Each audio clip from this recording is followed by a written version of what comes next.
All right, ladies and gentlemen, we'll go ahead and get the show started. So if you would all give us your attention, we do have a few chairs up front. So if you don't want to stand through this really interesting and dynamic presentation, you may have a seat up front. All right. You want to use the mic? Are you recording it? We're handing this back and forth. We're periscoping this part. Oh, okay. Testing 1, 2. Is that working? Right, turn on. Probably put the on-off switch. Is that working? No? Yeah. It's the Should be as simple as a push-up. Picking up. Welcome to the sound check. All right, that works. All right, well, you're starting, so I'll give it to you. All right. Is it on? All right. Doesn't work very well. I want to thank everyone for coming out tonight. My name is Todd Pearson. I'm the Vice Chair of the Economic Development Advisory Commission and the Co-Chair of the Nighttime Economy Ad-Hoc Committee. Sorry. We call it the NEAC for short, because it's a very long name. We have a lot of thank yous I'd like to say today. First, I'd like to thank the committee members. They put in a lot of work on this project. It's been going on for almost a year now. So a big thank you to all of you. Also, I'd like to thank Comstock, Maggie Parker, who's here, who allowed us to use this space. So big hand for her, please. And also Heather Davis, if she's here as well. I'd like to thank her. All right, thank you very much. My name is Tony Howard. I work at the Loudoun County Chamber of Commerce, and with Todd Pearson, I'm the co-chair of the Nighttime Economy Ad-Hoc Committee. I'll preface that comment by saying what I've been saying for the last 6 to 8 months. Not actually in love with the name Nighttime Economy Ad-Hoc Committee, because we found, and we knew going in, but also found throughout our work over the last 6 to 8 months, that this is much more than just about what happens at night. It really is about the full breadth of cultural and recreational and whatever type of amenities that you're looking for to do when you're outside of work, and what the economy and economics around that are all about. So I want to thank you all for taking time for your busy schedule. We're really impressed with the turnout. I'm sorry we ran out of chairs, all the people standing in the back, so we'll try to keep this as short and interesting as possible. And also to get a little bit warm here too as well, so I'll try to reduce the amount of hot air. But there's a number of familiar faces in the room, but some folks in the room I'm sure probably don't know that familiar with the Economic Development Advisory Commission and NEAC and those things. So I want to kind of set the level on what those are all about. EAC, as we call it, or the Economic Development Advisory Commission, is a group, it's a public-private partnership. It's a group of business, nonprofit, community leaders who advise the Board of Supervisors on economic development issues. And we meet monthly and also have a number of ad hoc initiatives, including the Nighttime Economy Initiative, where we focus on specific projects and issues and come up with a set of what we think are valid, really sound, data-driven recommendations that we can deliver to the Board of Supervisors that they can use as their policy making, as they enforce their policy making and duties for the citizens of Loudoun County. And that's what we intend to do tonight. Get advice from you, the public, on these recommendations, and ultimately improve the final product that we deliver to the board later on this year.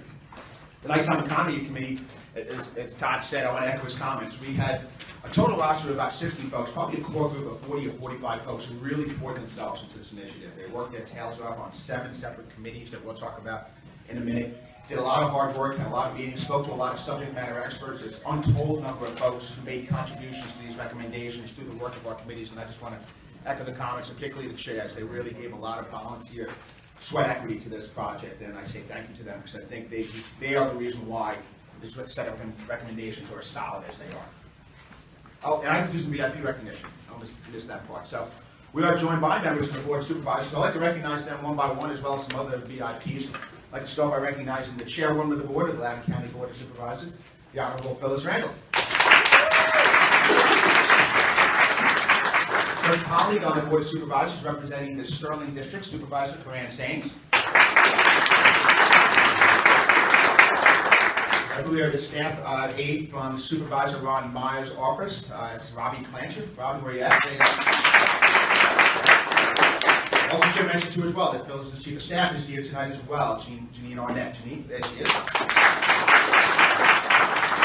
And a member of the Planning Commission representing the Broadmoor District, Mr. Cliff Kears. Cliff, thank you very much for being here.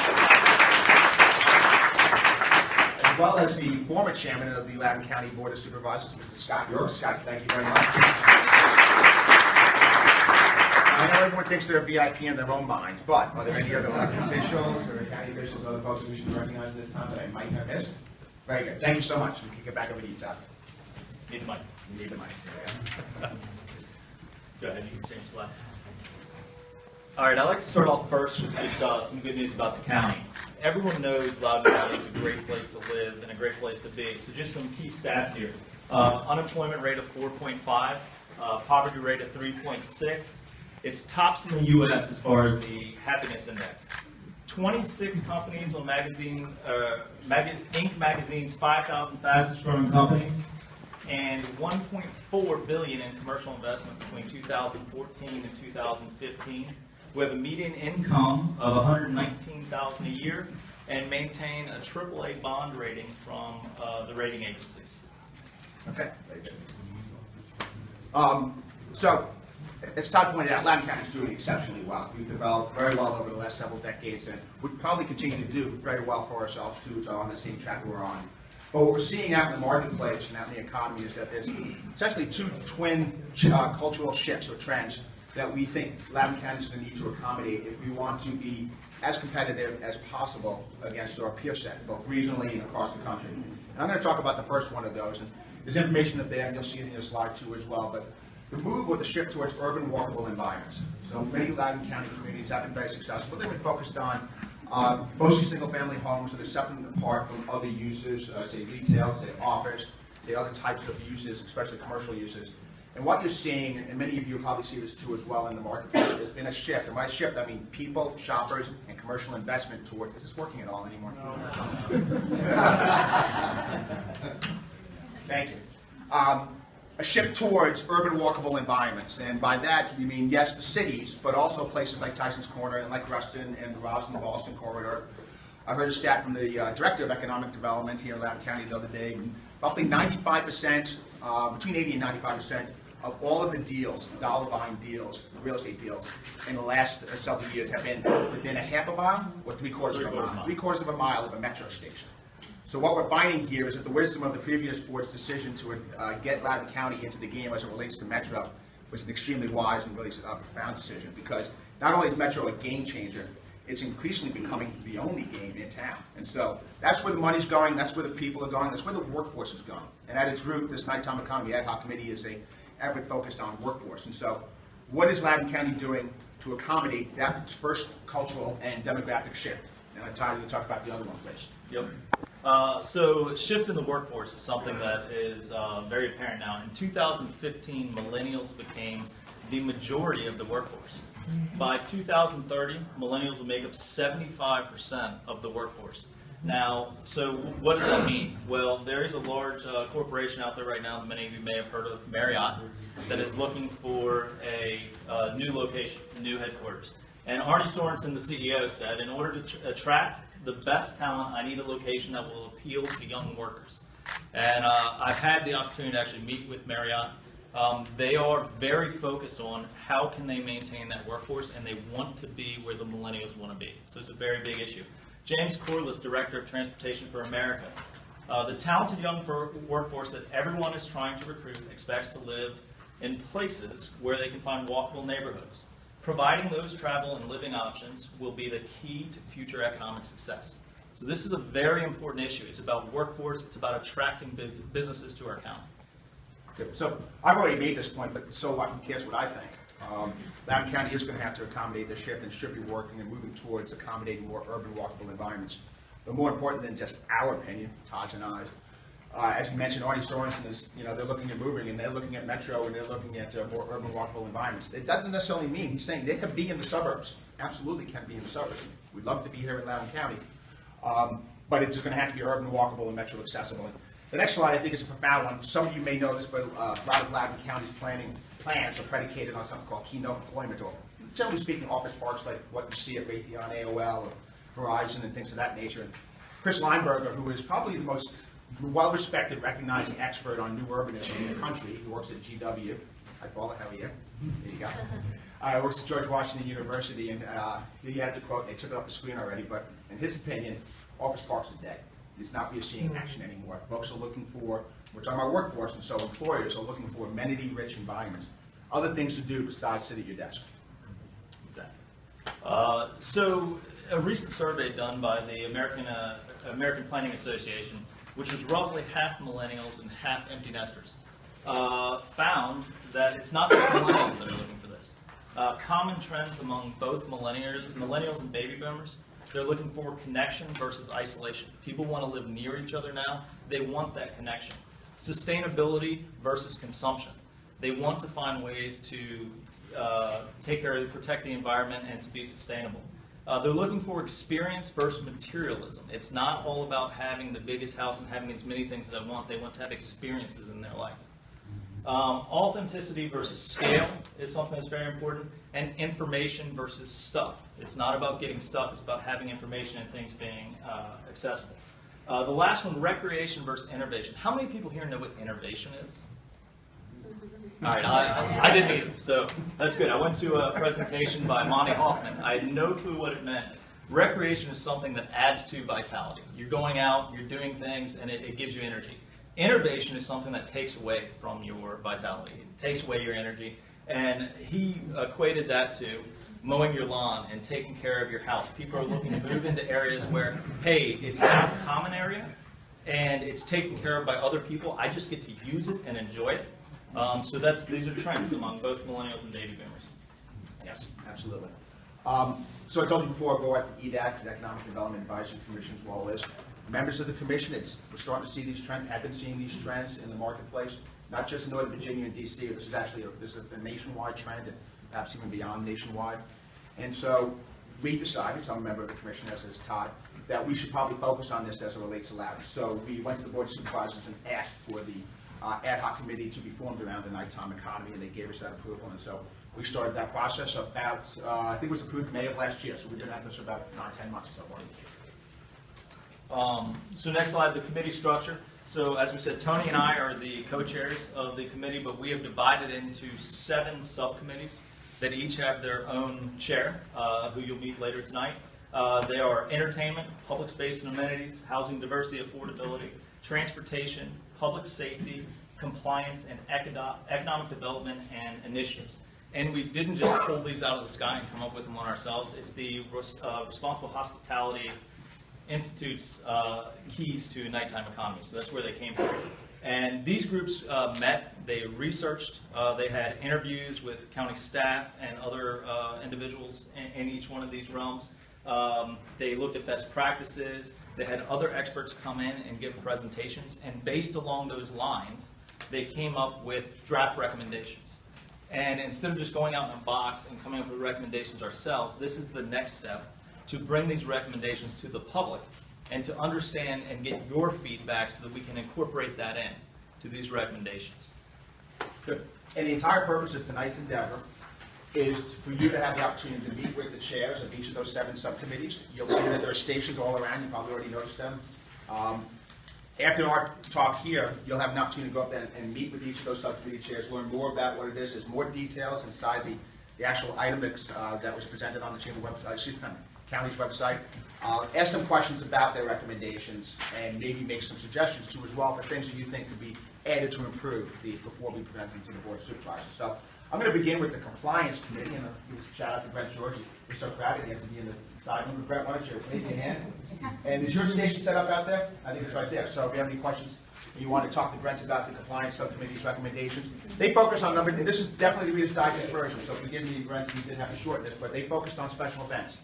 How can you make it easier for special events to happen here in Loudoun County? The number of special events have grown almost exponentially, I think, we learned from county staff over the last several years. So how do you create an efficient and predictable system for folks to bring special events?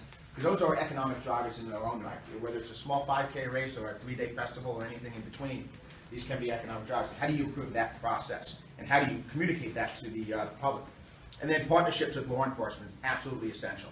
You can't have a prosperous community if you don't have a safe one. And so if we're going to be doing things to add more activities on weekends, on the evenings, and those types of things, how do we partner with law enforcement so that they can ensure public safety? That makes common sense, right? So that's what they focus on. And the other was the noise ordinance. So I don't know if timing's perfect on that because the Planning Commission has taken that up last week. So that being said, you increase the amount of activity, economic and otherwise, in the community, it's going to create some noise. How do we ensure that those things that we're doing from a business perspective, ensure that we're good neighbors to the others that live and pay taxes here in Loudoun County. So there's a balancing act there, and they came up with some solid recommendations as it relates to that.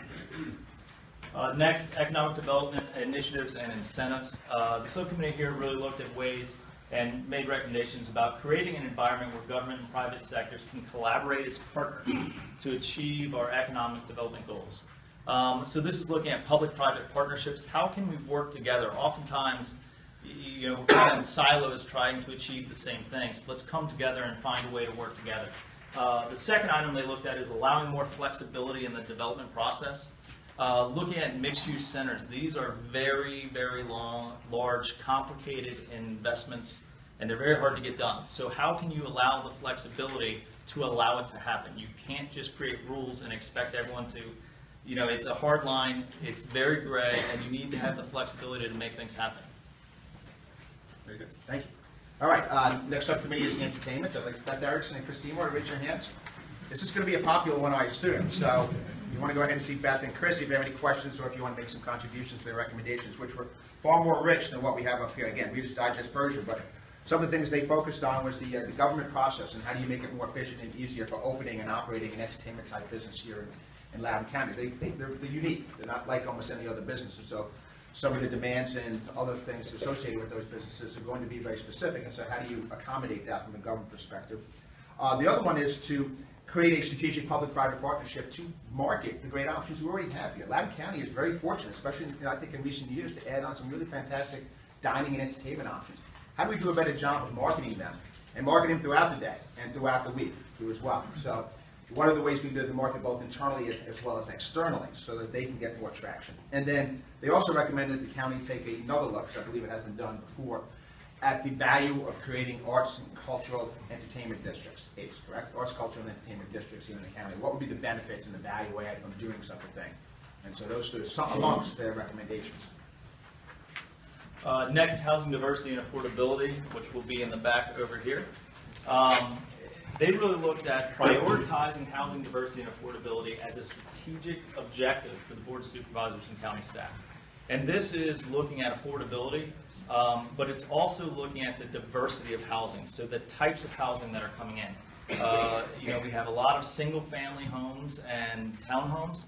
We don't have a whole lot of apartments and condos, so looking at what are the types of housing we need to attract the people we want to bring into the county. Along with that is making certain that this priority is reflected in policies, plans, zoning, and the comprehensive plan. We're going to be going through a new comprehensive plan, and it's very important that these things make it into the plan, because that's the rule book. And then also aligning our transportation policies with our housing policies. So to ensure that all workforce and customers can not only access jobs, but also the activity centers we're creating. So how do we get there? We've got housing, but how do we get there? Right. Very good. Moving on to the Public Safety Committee. Shout out to their chair, Mr. Ted Lewis. Fancy about this. I think some of the recommendations that they made made a lot of common sense, but just because something makes sense doesn't mean it's going to happen on its own. So we have a plan for that, and not the least of which is when you're planning a new development, how are you planning it in such a way that you can optimize public safety as part of that development there, and treating it up front and involving law enforcement, including on metro stations, and including law enforcement in some of those plans up front, so that you make the plans in advance and that you're ready for when that development comes online. And the other one is a new concept that I learned as part of this initiative, but it's the crime prevention through environmental design. You can actually make a project safer just by the way you design it. And there's a number of different features that I know Ted will share with you about how you can do that, from everything from landscaping to hardscaping to lighting to a number of other things that you can incorporate in there and make it safer. And again, it gets back to you can't have a prosperous community or a project if you don't have a safe one. So this is really a fundamental element of the plan. So that's why we think it's important to include it as part of this set of draft recommendations. So next, public space and amenities, and I don't know, where's Scott and Jeff? Is that where you are back there? No, we're outside. Outside. Near the food. All right, near the food, so that should be fine. Good marketing. Yeah. So this is encouraging the creation of spaces for socialization and interaction. This is where community takes place. So where do we all come together? We want to encourage those places to be developed. Adopting guidelines and design elements to encourage uses by all ages. So not just looking at certain specific age. Let's bring everyone together. And then supporting density and flexibility in our urban and walkable areas. As I said, flexibility is key for all of this to happen and come together. And last and certainly not least is the Transportation Subcommittee. Where's Mark Baker, the chair, all the way in the back, and there's Keith Wallace too as well. That's where your station is too, I assume, correct? All right, so Transportation Aid, it's Northern Virginia, this is a vital issue, right? And so amongst their recommendations, the first is to let's leverage technology, whether it's apps or websites or other things. How do we use technology to let people know about transportation options, parking options, and other things that make it easy for consumers to get to and from these different activity centers here in Loudoun County. The other one is essentially about, along the same lines, I suppose, in terms of marketing. You know, how do you market the safe transportation access that folks use from ride sharing to car service, safe rides, and things of that nature. Expanding those multimodal options rather than just solely focus on single occupancy vehicles, and ensure that, and this is another one of those common sense issues that you still have to emphasize, that the county's countywide transportation plan is aligned with these development objectives. All right, so what's next? First, we're going to break out into the various subcommittees, so you do not have to go to all of them. You go to the ones that interest you. You can provide feedback and comment to those groups. There are comment cards that you can fill out. You can give direct feedback to the subcommittees that are staffing. You can also email comments directly to Gwen Kennedy, or gwen.kennedy@loudoun.gov, and we're going to keep that open until March 25th, so there's plenty of time to provide comments. After we go to the subcommittees, we are actually going to, for those that want to stick around, we're going to reconvene to allow the subcommittee chairs to provide what they heard. So what kind of feedback? So if you don't go to every single subcommittee, we want to provide an opportunity for you to hear what was being talked about. So we're going to do that quickly towards the end. Going forward, March and April, we'll be taking this information back into the subcommittee groups, and we'll be incorporating this into our final recommendations that will first, they'll be presented to the Economic Development Advisory Commission. This is a subcommittee or an ad hoc committee of the AAd-Hoc. So we will be presenting this to them, and there will be a vote taken there. Sorry to interrupt. That's the first Friday in May? Yes, first Friday in May. And that is a public meeting. That is a public meeting, so welcome to anyone attend. that wants to attend. Loudoun County Public Schools Administration. Exactly. And then in June, we will present this to the Board of Supervisors, Finance, Government Operations, and Economic Development Committee. It's a big, long name, but that's the committee. And they meet on Wednesdays, right? I'm sorry. Yes. Yes, Wednesdays. And their calendar is online. You can see all their meetings. And we're trying to schedule that in June. So we'll see what date we get on their calendar for that. So with that, I would like to take a moment, yes, to just give a thanks. We had a ton of help from various members of economic development and the county staff, and I'd like to take a moment just to point out to Lois Kirkpatrick from economic development, who was a huge help to us. And then where is Gwen? She's out front, still working. I'll let you know a little secret. Todd and I were really just the talking heads. Gwen Kennedy did the vast majority of the workload on this, and so please thank her on your way out. She deserves all the credit. Thanks in the world. Yes. So with that, you can feel free to disperse and go to the subcommittee tables that you'd like to provide comment on. And Todd and I are available to answer questions. Absolutely.